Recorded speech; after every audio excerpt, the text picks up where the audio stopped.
Muy buenas tardes, hermanos. Vamos a tener un tema titulado Hay belleza en el fracaso. Agradezco a Dios la oportunidad que me da de compartir este tema y vamos a aprender acerca de que podemos ver algo positivo aun cuando las cosas no suceden a nuestro favor. Ahorita leímos parte del Salmo 73, el versículo 28, pero voy a invitarles a leer desde el versículo 26, ¿ok? Así que vamos a leer Salmo 73.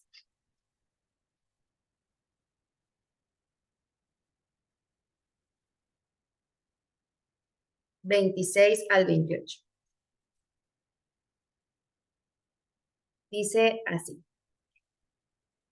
Mi carne y mi corazón desfallecen, mas la roca de mi corazón y mi porción es Dios para siempre. Porque he aquí los que se alejan de ti perecerán. Tú destruirás a todo aquel que de ti se aparta. Pero en cuanto a mí, el acercarme a Dios es el bien. He puesto en Jehová el Señor mi esperanza para contar todas tus obras. Este salmo hace alusión a, como muchos salmos, al conflicto que a veces tenemos en nuestra mente cuando observamos lo que sucede a nuestro alrededor y principalmente cuando observamos las circunstancias o las decepciones o los fracasos que llegamos a tener en nuestra vida, ¿sí? Dice aquí que este salmo está dirigido para quien observa que en esta vida los impíos, es decir, las personas injustas, las personas que no son temerosas de Dios, aparentemente prosperan, y ese conflicto en nuestra mente que sucede al ver esa diferencia de lo que sucede a veces con los impíos y con los justos. Dice que mientras los impíos triunfan, mientras al parecer todo les sale bien, los justos tienen problemas, tienen fracasos. También nos lleva más allá de la vida presente, a la gloriosa eternidad, ¿sí? Porque siempre en los salmos se analiza, el salmista analiza todas las situaciones, ¿no? Y se da cuenta que al final las cosas que valen la pena, pues son las cosas eternas. Entonces también nos hace pensar y reflexionar sobre lo que vale la pena y que estas circunstancias de nuestro presente, pues muchas veces valen la pena al compararse con lo que se espera en la eternidad, cuando se encuentre la respuesta final a nuestras preguntas de por qué fracasamos, por qué nos decepcionamos, y plena solución a los problemas del hombre en la presencia de Dios. Entonces, aquí en Salmo 73, 26, nos podemos sentir identificados cuando de repente suceden cosas en nuestra vida que no salen como nosotros las planeábamos, y cosas que anhelábamos, en las cuales habíamos puesto nuestras esperanzas, nuestras mayores ilusiones, y no suceden, o suceden de formas muy distintas. A veces eso nos puede lastimar, que podemos sentir que nuestro cuerpo desfallece, que nos sentimos desanimados y que nuestro espíritu también está desanimado, está como muriendo. Pero dice aquí que Dios fortalece el corazón. Él es mi herencia eterna. Entonces, al final, cuando nosotros reconocemos que lo que pasa en nuestro presente no precisamente va a ser lo que va a acontecer en un futuro, nuestra perspectiva de la vida suele cambiar. Entonces, vamos a ver cómo esos fracasos en nuestra vida, cómo esas decepciones pueden tener belleza, como lo dice el título. Y para ello vamos a recordar un evento histórico que para nosotros es de gran importancia, porque nos habla acerca de lo que pasó años atrás. De hecho, hace 179 años hubo un gran fracaso, ¿sí? Que se le conoce como un gran chasco. Y de hecho, esto fue el 22 de octubre del año 1844.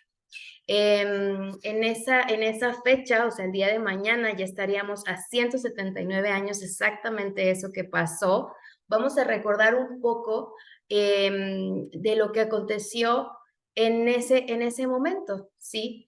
Miles de cristianos que pertenecían a otras denominaciones como la Iglesia Metodista, Bautista, Presbiteriana, Anglicana, en Estados Unidos, aguardaban un momento especial que iba a ocurrir ese día, que era que la segunda venida de Jesús. Ellos esperaban ansiosamente por el regreso de Jesús y tenían claro, después de un estudio de la Biblia, tenían ellos muy claro que, permítame tantito, que esto acontecería, ¿ok? Ellos, ¿por qué estaban reunidos esperando esa fecha especial? Porque pues habían estado estudiando, siendo guiados por un predicador que se llama Guillermo Miller. Él les expuso lo que él había interpretado como que sería un momento especial, ¿sí? Dice aquí que ellos habían sido despertados para esperar la segunda venida de Jesús por medio de sermones y de la exposición bíblico-escatológica de Guillermo Miller. ¿Quién era Guillermo Miller? Él era un bautista que le gustaba mucho estudiar la Biblia. Él era autodidacta, se la aprendía por sí mismo en historia universal, pero era muy estudioso en la Biblia y se enfocaba mucho en las profecías de Daniel y Apocalipsis. Y entonces específicamente él estudió a profundidad Daniel 8:14 y estableció una fecha, ¿sí? Basándose en la teoría o en la profecía de las 2300 tardes y mañanas y que el santuario sería purificado. Haciendo los cálculos, él llegó a la conclusión de que la purificación del santuario pues era la venida de Jesús y haciendo cuentas pues la fecha que estaba calculando y que daba al momento de determinar esos días, esas fechas, pues daba el 22 de octubre. Y entonces él compartió este conocimiento y mucha gente lo siguió y lo creyó y estaban preparándose para ese gran momento. Imagínense el día en que Jesús venía. Imagínense ustedes estar en esa época, haber estudiado con Guillermo Miller, que alguien les haya dado esa noticia y tener esa fe de que eso sería cierto. Muchos de nosotros queremos ya encontrarnos con Jesús y quisiéramos tener la fecha y estar preparados para ese momento. Pues imagínense lo que sentían en ese entonces. Pero bueno, ¿qué pasó? Llegó el tan anhelado día.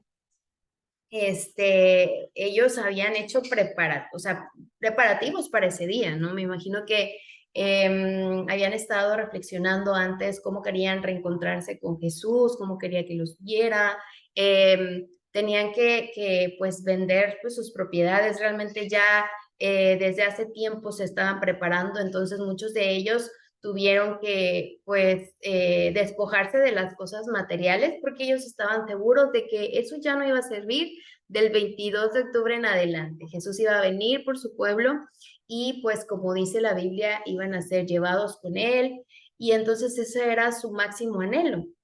Y llegó ese tan anhelado día y estuvieron esperando, me imagino, desde temprano, desde la mañana, y ellos seguían con la esperanza de que Jesús iba a llegar, hasta que llegó la medianoche. Si ya se hicieron las 11, las 12 de la noche, ¿se imaginan esa espera si de repente a nosotros nos dicen que que va a venir alguien que queremos mucho de visita, ¿no? Y que va a llegar a tal hora al aeropuerto y que hay que ir por él y ya estamos muy ansiosos, muy contentos, ya queremos que pase, o cuando de repente vamos a hacer un viaje, ya queremos que suceda, estamos con mucho anhelo, con mucha ilusión. Imagínense el anhelo que sentían ellos de que iban a encontrarse con Jesús, ¿sí? Entonces, pues ellos dijeron, bueno, no es ahorita en la mañana, no fue a mediodía, pero va a pasar. Estamos seguros que a la medianoche Jesús va a venir. Y no vino, sí, no llegó. Y ellos dijeron, bueno, vamos a seguir velando, vamos a seguir esperando que Jesús venga, que Jesús regrese. Me imagino sus miradas hacia el cielo, quizás como de repente con pensamientos de desconcertándose un poco, pero tenían fe y perseveraron hasta la mañana siguiente. Y pues nosotros sabemos ya lo que pasó, ¿verdad? Ellos sufrieron una grande desilusión, ¿sí? Cuando Jesús no vino. Y esto se le llama el gran chasco, o sea, la gran decepción, ¿sí?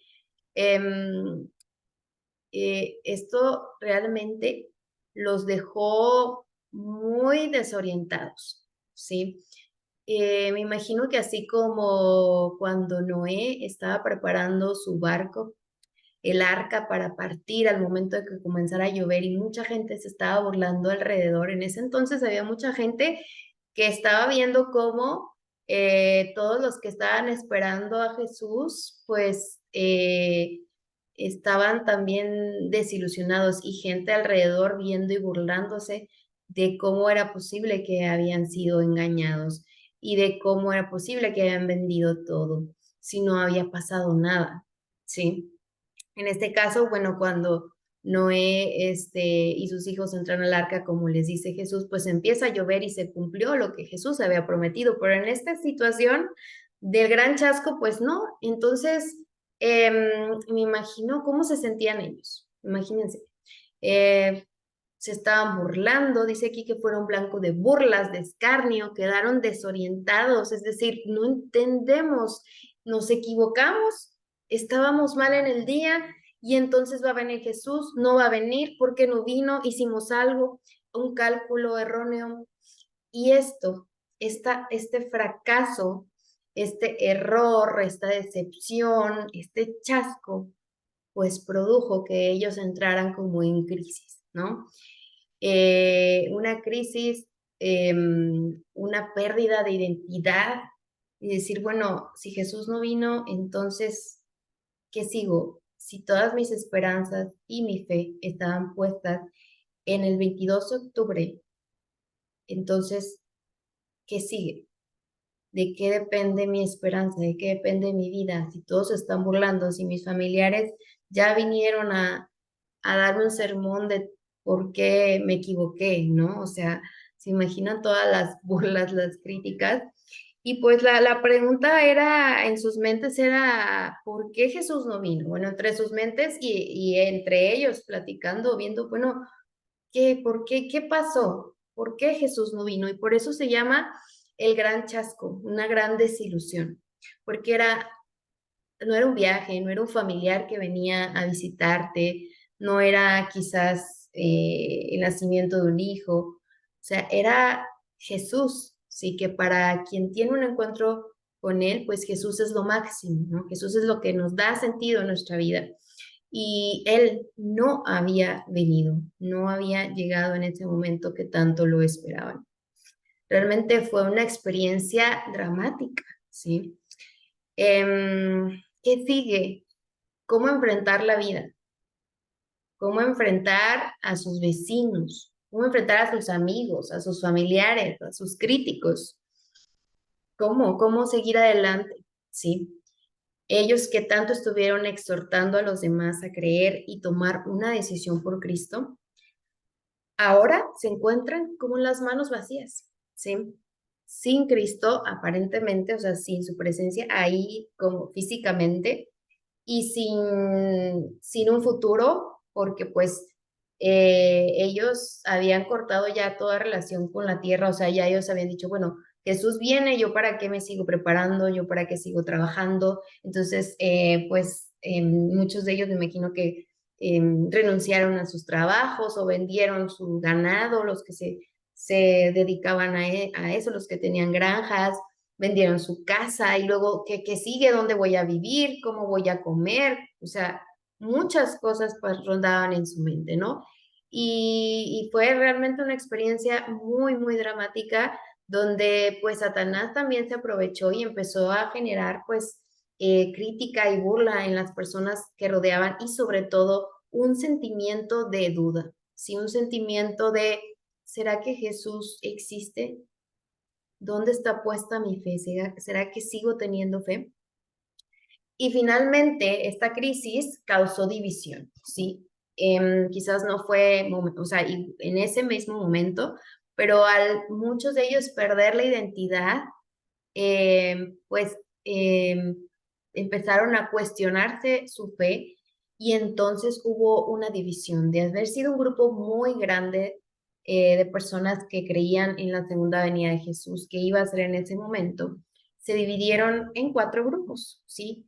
Unos que radicalmente dejaron de creer en la segunda venida de Jesús, incluso en Jesús, y abandonaron su fe, ¿sí? Ellos decidieron no creer más en que Jesús iba a venir y en ese momento decidieron continuar con su vida sin su fe. Y otros empezaron como a darle una interpretación simbólica y espiritualista, es decir, bueno, esto no pasó físicamente, Jesús no vino, pero en espíritu sí vino y una nueva era, un milenio ha comenzado. Y empezaron a tener estas ideas de, de que pues una interpretación distinta a lo que ellos esperaban, de que Jesús físicamente venía por ellos. Y otro grupo empezó a buscar nuevas fechas de la segunda venida. Bueno, nos equivocamos en esto, vamos a repasar nuevamente la profecía, vamos a hacer cálculos y determinaron nuevas fechas, o sea, se dedicaron a esto, a determinar nuevas fechas para la segunda venida de Cristo. Y otros, sí, que seguían pues sin entender por qué Jesús no había vuelto, que tenían esta pregunta en sus mentes una y otra vez, decidieron seguir estudiando, perseverar en la oración. Decidieron primeramente seguir creyendo en Jesús y que en Jesús iba a venir, ¿sí? Pero decidieron estudiar, ¿sí? Para ver qué otra cosa había fallado o qué se les había escapado. Y esto obviamente acompañado de oración. Así que bueno, esta crisis, este gran chasco produjo división y estos grupos. Y nosotros podemos juzgar y podemos decir, bueno, qué mal los que abandonaron su fe, ¿no? Pero nosotros, ¿qué hubiéramos hecho? ¿Sí? ¿Y por qué? Porque muchas veces quizás no hemos tenido un gran chasco de esa magnitud, pero en nuestra vida sí hemos tenido decepciones. Sí, eso que nos ilusionaba no se ha cumplido. Y son cosas buenas, ¿sí? Y son cosas que uno da por hecho que van a cumplirse porque soy una hija, soy un hijo de Dios y porque le obedezco y porque creo en Él y no se cumplen y fracaso, ¿sí?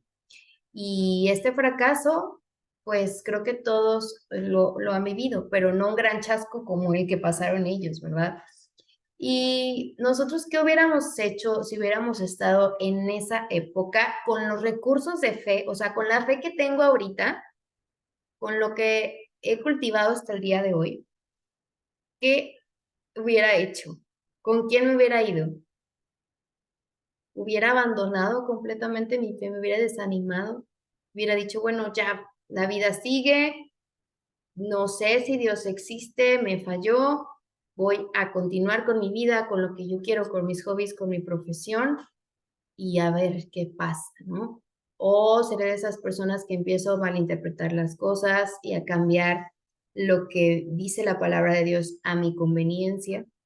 Me vuelvo espiritual, pero muy alejado de lo que realmente es la palabra de Dios, o empiezo a buscar fechas de que Jesús viene, o me pongo a estudiar más, con más fervor la Biblia. ¿Qué hubiéramos hecho nosotros? ¿Sí? ¿A qué grupo hubiéramos pertenecido? esa respuesta cada quien la sabe, ¿sí?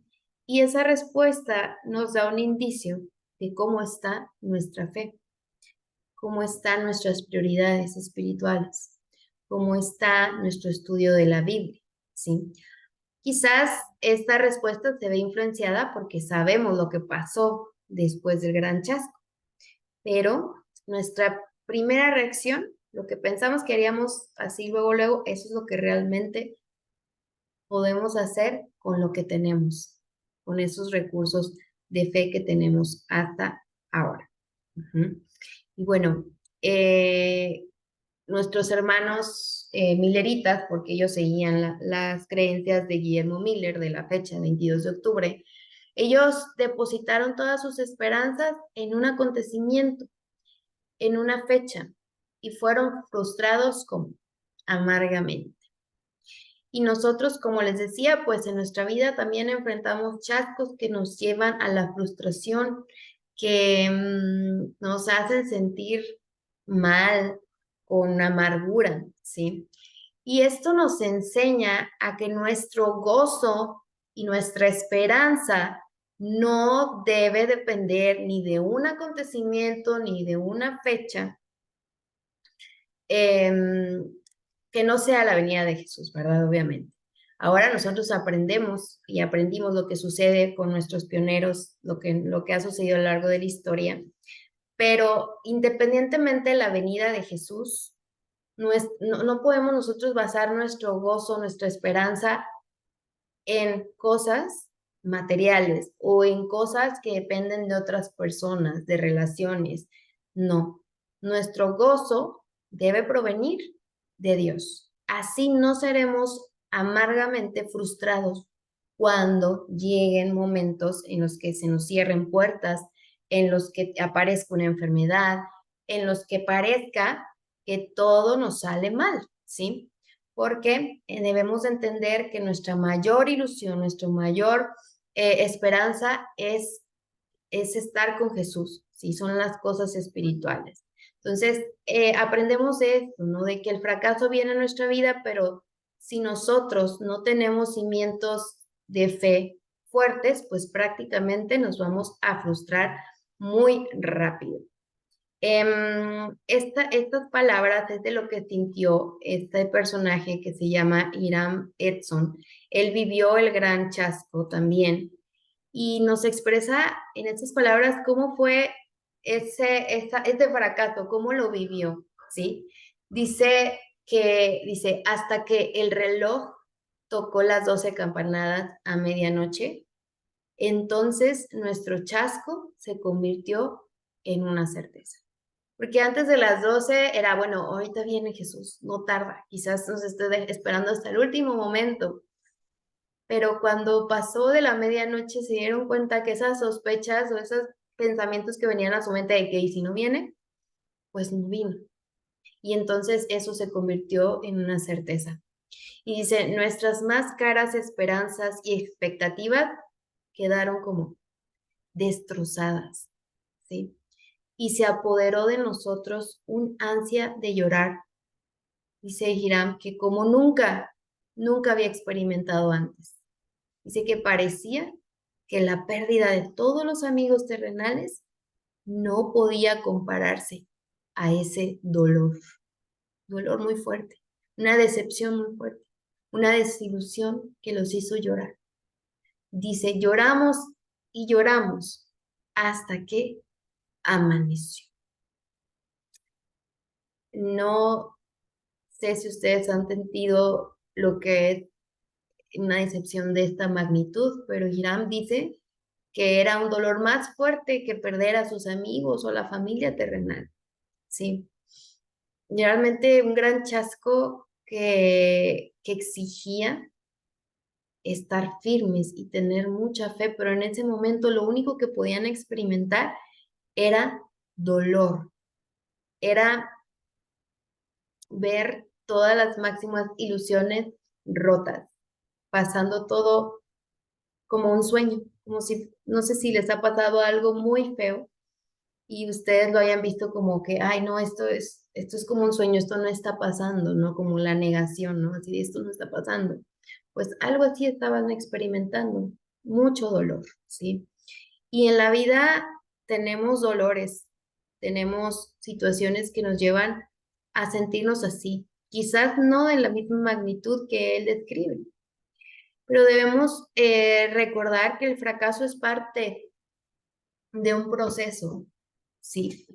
Y que si el fracaso está presente en nuestras vidas y en su caso en la vida de la iglesia, no era el final y no era algo que Dios no haya permitido. Dios permite el fracaso, ¿sí?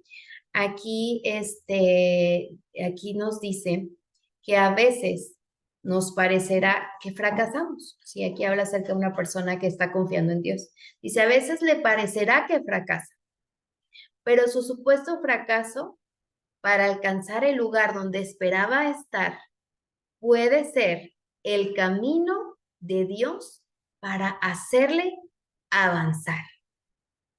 ¿Por qué? Porque nosotros cuando sentimos y vemos que estamos fracasando, sentimos que vamos como retrocediendo, vamos para atrás y no entendemos y nos desconsolamos y nos ponemos tristes. Y en el caso de estos personajes que vivieron el Gran Chasco, dijeron, es como si me hubieran frenado y ¿qué pasa? ¿Qué hago? Vuelvo hacia atrás, ¿sí? Pero dice que para Dios es una oportunidad de avanzar, ¿sí? Para el ser humano es retroceder o es quedarse estancado. Para Dios es avanzar. Y dice, las personas piensan que han fracasado, pero su fracaso aparente significa un mejor conocimiento de sí mismo y una confianza más firme en Dios, ¿sí? Cuando uno fracasa, tiene oportunidad de voltear a ver qué está pasando conmigo, por qué fracasé, de qué tengo que aprender, qué me quiere mostrar Dios. Y esto nos hace confiar más en Dios, porque es como que yo no pude, pero tú sí puedes, entonces voy a confiar en ti, porque mi plan, mi estrategia, lo que tenía que suceder, lo que tú me prometiste, que yo entendía que me prometiste esto, pues no pasó, no pasó así. Entonces no me queda más que confiar, seguir confiando más en ti, pero avanzar, ¿sí? Dice que quizá cometa errores, ¿sí? Como los errores que ahorita vamos a ver que llevaron al gran chasco, ¿no? Quizás cometa errores, pero esta persona que está en fracaso aprende a no repetirlos, ¿sí? Y lo más importante es que unido a Cristo, la vid verdadera puede llevar fruto para gloria de Dios. Es decir, Dios te va a dar el éxito al final y en este fracaso, en este proceso, vas a llevar fruto. Y ese fruto no va a ser de disfrute solamente personal, sino para quien te rodea y para la gloria de Dios. Aquí Dios nos dice que si llega el fracaso a nuestra vida, veamos la belleza que puede haber si nosotros dejamos que Él nos siga conduciendo y avanzamos. Sí, como dice aquí, supuesto fracaso, ¿sí? Para alcanzar el lugar donde esperaba estar, pero que este supuesto fracaso es el camino de Dios para hacerle avanzar. Piensa en tu fracaso y piensa en que si estás haciendo la voluntad de Dios y en sus manos, Él está utilizando ese fracaso para que avances. Él nos está moldeando, ¿sí? Es como hacer una pausa, mirar hacia atrás, reflexionar sobre qué podemos aprender de esta situación y abrir el corazón a Dios en oración y perseverar, ¿sí? Esto son formas sabias de cómo debemos actuar en los chascos de nuestra vida, en las decepciones o en los fracasos de nuestra vida. ¿Ok? Hago una pausa, reflexiono, aprendo, pero abro mi corazón a Dios. Oro como nunca antes. Oro para poder perseverar, para poder avanzar, para que ese fracaso sea un camino en el cual Dios me va a mostrar lo que sí. Y redireccionar. Si nosotros nos quedamos estancados en lo que nos pasa, no va a haber fruto. Ahí nos vamos a quedar. Tenemos que aprender a pedir la dirección de Dios. Redireccionar es importante. Y eso es lo que pasó con el cuarto grupo que se formó después del Gran Chasco. Vimos que fueron 4, ¿verdad? Unos que se fueron ya de plano sin fe, otros que se fueron con otras corrientes que no tienen nada que ver con lo que Dios decía. Y el último grupo se dedicó a orar, a estudiar más la Biblia, a ver o sea, en qué nos equivocamos, qué pasó, malinterpretamos algo, y a pedir la luz de Dios, a pedir la sabiduría de Dios, ¿sí? Ese grupo de personas estaban decepcionadas, no estaban gozosas en ese momento, estaban tristes, estaban desconcertadas, ¿sí? Estaban con el corazón roto, pero volvieron a estudiar las escrituras con más intensidad a fin de comprender este evento profético. Y Dios, quien es fiel, que responde, les dio esa luz y no demoraron mucho tiempo en concluir que la fecha era correcta, pero el evento no era lo que estaban esperando. Entendieron que el santuario a ser purificado no estaba en la tierra. Ese santuario estaba ¿dónde? En el cielo. Y lo que pasó el 22 de octubre de 1844, una fecha correcta, fue que Jesús entró al lugar santísimo del santuario celestial para dar inicio a su obra de juicio y empezar el juicio, interceder por nosotros como sumo sacerdote. Evento previo a que Jesús venga. Entonces, al momento de entender esto, se dieron cuenta que la venida de Jesús era un evento que iba a suceder, no en esa fecha, pero se dieron cuenta que hicieron un gran descubrimiento, ¿sí? De esta manera, el gran chasco se convirtió en un mensaje poderoso, ¿sí? Dios lo redireccionó, Él permitió que se equivocaran por algo, porque tenían que aprender, tenían que fortalecer su fe, pero no los dejó solos. Y ellos también tomaron la decisión de seguir estudiando. Entonces, descubrieron esta nueva luz bíblica, la verdad de que Cristo entró en la fase final de su ministerio en el santuario y después de este volvería a redimir a su pueblo. La esperanza resurgió en este grupo. Los demás personas se perdieron en esos momentos de esta nueva luz y ellos no. Ellos esperaron, ellos fueron pacientes y la fe les hizo mantenerse perseverantes. Y entonces, con este gran chasco, con esta nueva verdad, nace lo que es la Iglesia Adventista del Séptimo Día.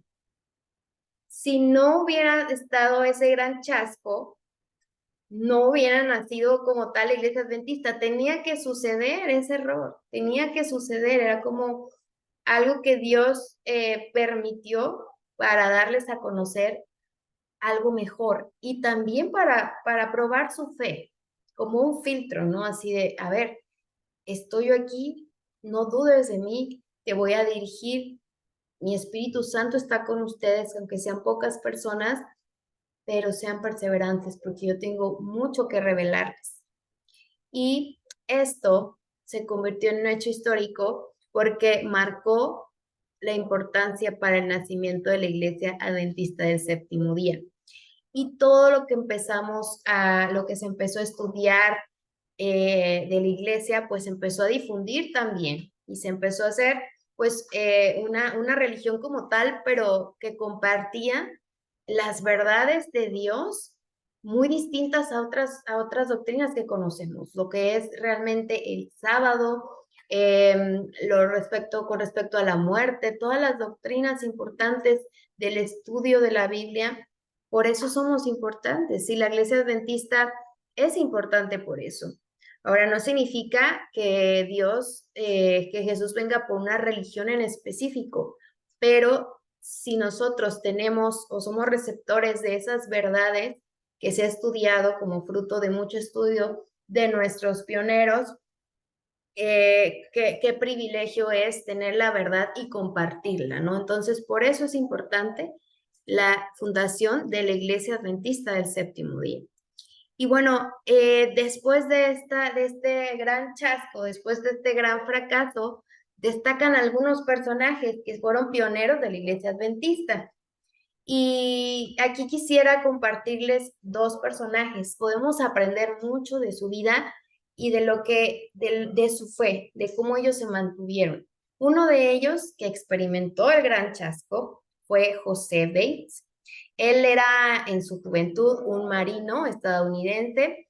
Él, pues en su juventud no conocía tanto de Dios, o al menos no se entregó tanto a Dios, porque pues él vivía su vida como un joven normal hasta que conoce de Dios, y en el año 1844 comenzó a escuchar a Guillermo Miller y empezó a estudiar todo respecto a la venida de Jesús, y él lo creyó que el 22 de octubre iba a venir Jesús, vendió su casa, vendió la mayoría de sus posesiones, saldó sus deudas y se preparó para encontrarse con Jesús.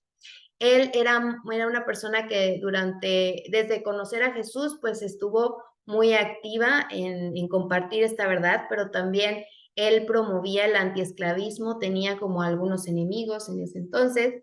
Y bueno, el día 22 de octubre sufre ese chasco, tenía 52 años, ya era un adulto, pero aquí podemos ver que a pesar de haber tenido esa gran decepción, esa tristeza, ese gran chasco, no perdió su fe y fue de los que se mantuvo estudiando, perseverando, hasta que un día lee un artículo sobre el sábado como séptimo día bíblico y empieza a estudiarlo y se da cuenta, Dios le da esa luz para darse cuenta que el sábado era el séptimo día y que era el día del Señor, que pedía que estaba en los 10 mandamientos y que debíamos de observarlo. Así que él fue el pionero de la iglesia, pero también del sábado. Él empezó a publicar, hizo de hecho publicó un folleto en el año de 1846,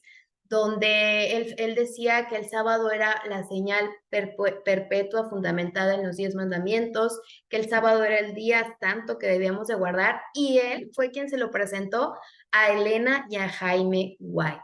Y a través de él pues tuvo mucha actividad eh, compartiendo el mensaje del sábado como Día del Señor. Él daba conferencias, era pues un misionero, predicaba, y es tan importante ver cómo la fe de este señor no desfalleció en un gran chasco, en un gran fracaso aparente. Dios tenía un plan para él, ¿sí? Él tenía un plan especial, dándole y brindándole la luz y la revelación acerca del sábado, y gracias también a su participación es como la Iglesia Adventista también conoce del sábado y promueve este día, ¿no? Como Dios pues le da esta luz, esta revelación a los que están dispuestos a escuchar su palabra, y como si él se hubiera desanimado, decepcionado y se hubiera alejado, pues Dios no lo hubiera usado. Y ahora lo conocemos como un grande pionero de la iglesia adventista y también de la predicación del sábado. Así que, bueno, es muy común mencionarlo dentro de los pioneros de la iglesia adventista en la fundación. Y por otra parte tenemos a una joven, digo una joven en ese entonces, en el Gran Chasco, hablando de este evento. Ella se llama Annie Rebecca Smith, ¿sí? Ella era hermana del pionero adventista Urias Smith, y también en 1844 tenía 17 años, estaba muy joven realmente, muy adolescente, cuando conoce a Miller, y pues ella empieza a creer también en que Jesús iba a venir y empieza a compartir que iba a venir el 22 de octubre. Así que ella a los 17 años experimentó ese gran chasco. Imagínense a esa edad, ¿no? Todavía José Bates pues tenía 50 años, 52, ya uno se toma las cosas más en serio, más, con mayor madurez, tanto espiritual como de la vida en general. Pero Annie pues era una adolescente de 17 años cuando experimenta este gran chasco. Así que pues la reacción fue muy distinta. Ella sí se alejó de la fe, o sea, ella un poco, fue muy poco tiempo, pero sí dijo, bueno, no vino Jesús, ¿qué voy a hacer con mi vida? Estoy joven, en ese tiempo pues ya era una edad para casarse, para tener familia, así que, bueno, además de eso, ella era maestra y ella le gustaba mucho estudiar, así que pues ella se dedicó después del Gran Chasco, dijo, voy a continuar con mi vida y perdió el interés en la fe y se dedicó a estudiar y a enseñar, ¿sí? Pero, es un ejemplo de cómo quizás el fracaso te puede dañar un poco tu fe, pero Dios no nos deja de hablar, no nos deja de llamar. Y en ella había algo que Dios había despertado, ¿sí? Que quizás se murió un poquito con el gran chasco, pero a la edad de 24 años, ella escuchó justo a José Bates en una conferencia hablar acerca del sábado, acerca de los 10 mandamientos, pues de Dios, y como ella ya había asistido a la iglesia metodista, pues ella tuvo un intenso interés en el sábado y su fe comenzó otra vez pues a crecer, así que formó parte de la iglesia adventista a esta edad, se convenció de la fe adventista y ella comenzó a trabajar como maestra y asistente editorial en la revista Adventista Review and Herald.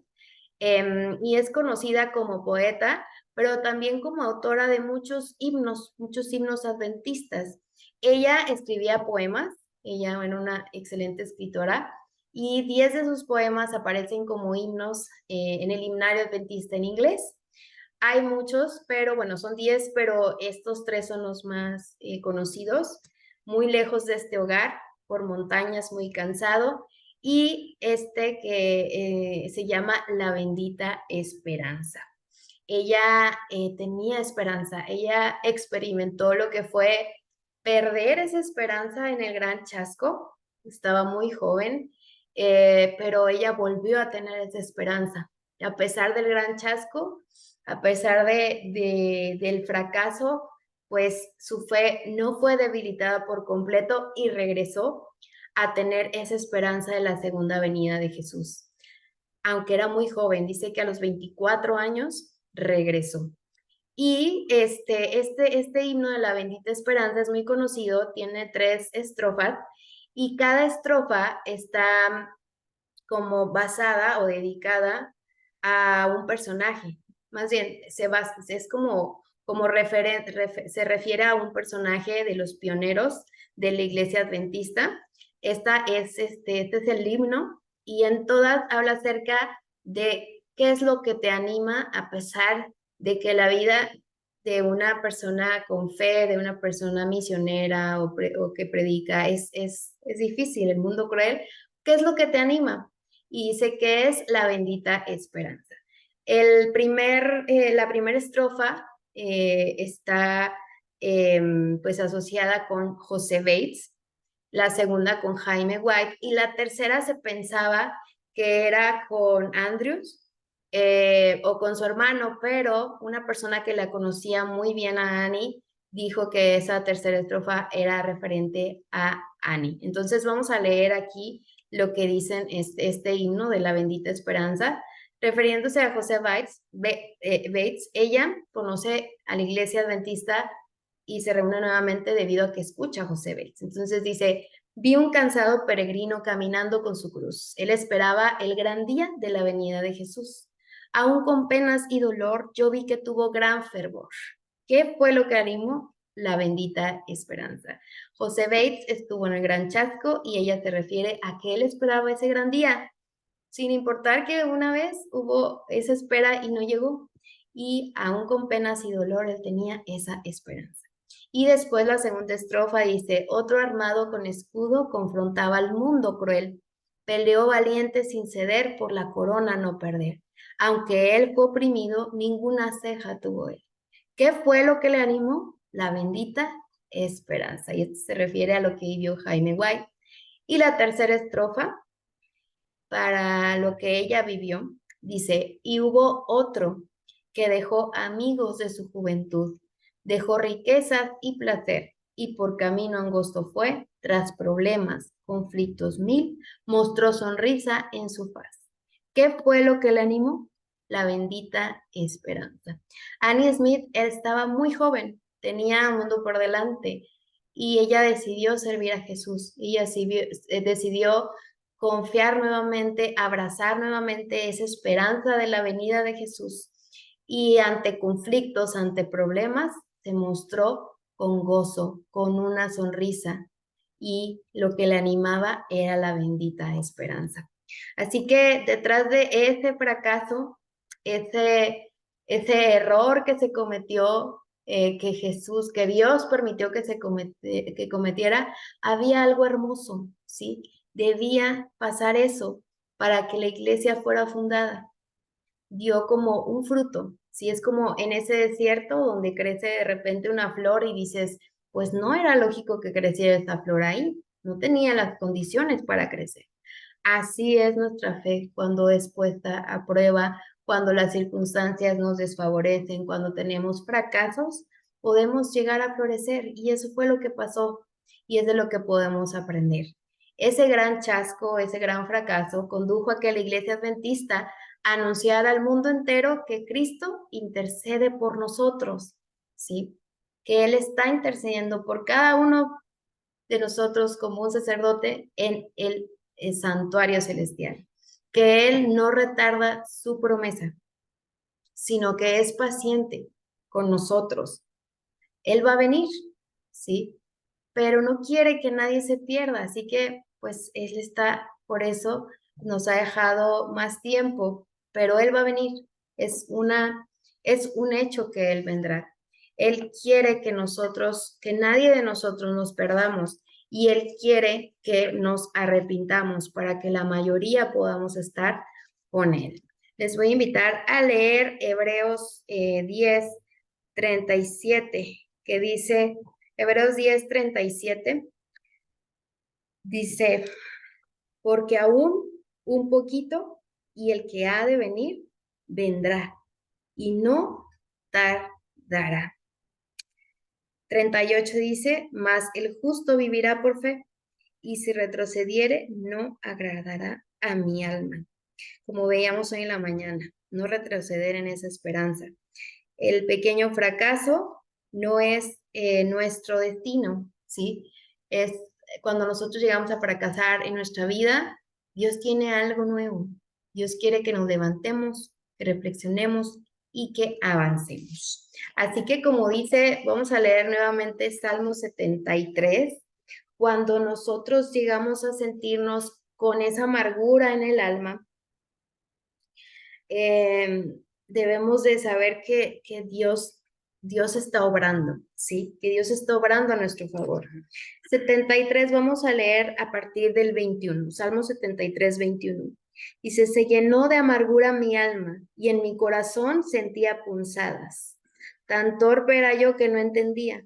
Era como una bestia delante de ti. Con todo, yo siempre estuve contigo. Me tomaste de la mano derecha. Me has guiado según tu consejo, y después me recibirás en gloria. ¿A quién tengo yo en los cielos sino a ti? Y fuera de ti, nada deseo en la tierra. Mi carne y mi corazón desfallecen, mas la roca de mi corazón y mi porción es Dios para siempre. Porque he aquí los que se alejan de ti perecerán. Tú destruirás a todo aquel que de ti se aparta. Pero en cuanto a mí, el acercarme a Dios es el bien. He puesto en Jehová el Señor mi esperanza, para contar todas tus obras. Y así como los pioneros de nuestra iglesia pusieron en Jehová toda su esperanza y se acercaron a Dios y no se apartaron de él, pudieron contar sus obras, así nosotros no nos apartemos de Dios cuando las cosas salgan mal en nuestra vida, porque debemos estar seguros que Él va a hacer algo nuevo y que vamos a florecer y que ese fracaso solo es un camino que nos está redireccionando para gozar de las bendiciones que Dios tiene para nosotros. Que Dios les bendiga.